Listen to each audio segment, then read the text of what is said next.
ఇందిరా తెగువ మోదీకి లేదని విమర్శించారు రేవంత్ రెడ్డి.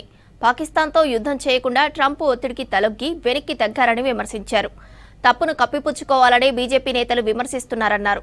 పహల్గాం ఉగ్రదాడి తర్వాత కేంద్రానికి సంపూర్ణ మద్దతు ఇచ్చామని, ఈ విషయం కిషన్ రెడ్డికి తెలియదా అని ప్రశ్నించారు రేవంత్.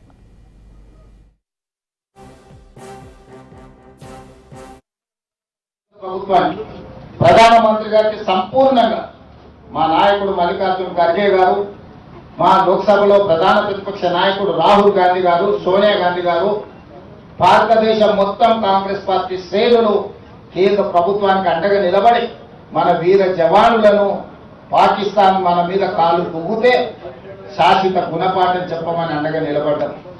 దురదృష్టవశాత్తు కేంద్ర ప్రభుత్వం వెనుకడుగు వేసింది. వచ్చిన అవకాశాన్ని సద్వినియోగం చేసుకోకుండా అమెరికా ప్రెసిడెంట్ ఒత్తిడి తీసుకొచ్చిన, నేను యుద్ధాన్ని ఆపిన, లేకపోతే ఆర్థిక ప్రయోజనాలు నేను దెబ్బతీస్తానికి బెదిరిస్తే భారతదేశం లొంగిపోయిందని చెప్పి ట్రంప్ ప్రకటించే పరిస్థితి వచ్చిందనంటే ఈ దేశంలో నడుస్తున్న ప్రభుత్వం ట్రంప్ ఒత్తిడికి లొంగిపోయిందని విస్పష్టంగా ఈరోజు ప్రజలు భావించవలసిన పరిస్థితి వచ్చింది.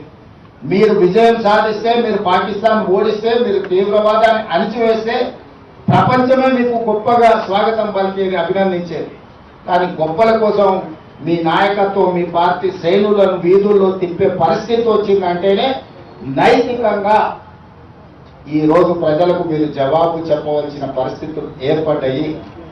ఈరోజు 100% అండగా నిలబడ్డ కాంగ్రెస్ పార్టీని, రాహుల్ గాంధీ గారిని నిందించడం ద్వారా తమ చేతగాని తనాన్ని కప్పిపుచ్చుకోవాలని బీజేపీ నాయకులు ప్రయత్నం చేస్తున్నారు. కేంద్ర మంత్రిగా పనిచేస్తున్న కిషన్ రెడ్డి గారు విచక్షణ కోల్పోయింది. రాహుల్ గాంధీ గారి గురించి తప్పుడు మాటలు మాట్లాడుతున్నారు. మొట్టమొదట క్యాండిల్ ర్యాలీ తీసి అమరులకు నివాళులు అర్పించింది తెలంగాణ ప్రభుత్వం. మొట్టమొదటి ఈ దేశంలోనే తిరంగ ర్యాలీ తీసి అధికార శ్రేణులతో పాటు ప్రభుత్వ యంత్రాంగం మొత్తం కదిలొచ్చి కేంద్ర ప్రభుత్వానికి ప్రధానమంత్రిగా మేమండగా నిలబడ్డాం.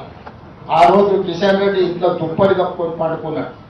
కేంద్ర మంత్రిగా, ప్రధానమంత్రిగా అండగా నిలబడాల్సిన కిషన్ రెడ్డి ఇంట్లో పడుకుంటే తెలంగాణ రాష్ట్ర ముఖ్యమంత్రిగా, తెలంగాణ 4 కోట్ల ప్రజల తరఫున ప్రధానమంత్రి నరేంద్ర మోడీ గారికి, కేంద్ర ప్రభుత్వానికి, మన బలగాలకు మేము అండగా నిలబడి వేలాది మంది మేమున్నాం, నీకు తోడుగా నువ్వు యుద్ధం చెయ్యి అని మేము చెప్పినాం.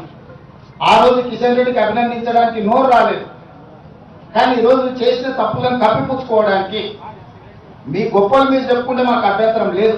మీరు గొప్పవాళ్ళో కాదో ప్రజలు నిర్ణయిస్తారు. కానీ రాహుల్ గాంధీ గారిని నిందించడం ద్వారా మీ చేతగానితనం స్పష్టంగా కనిపిస్తుంది. ఈ చేతగానితనం మాటలు మాట్లాడడం మానేసి తీవ్రవాదులకు గుణపాఠం చెప్పేదానికి ఆలోచన చేయండి.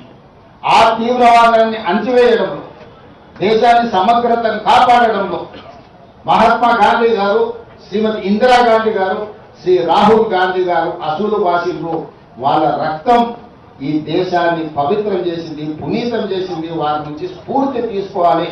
ఈ రోజు రాజకీయాలకు అతీతంగా రాజీవ్ గాంధీ గారికి అందరూ నివాళులు అర్పించాలి. ఈ దేశ అభివృద్ధిలో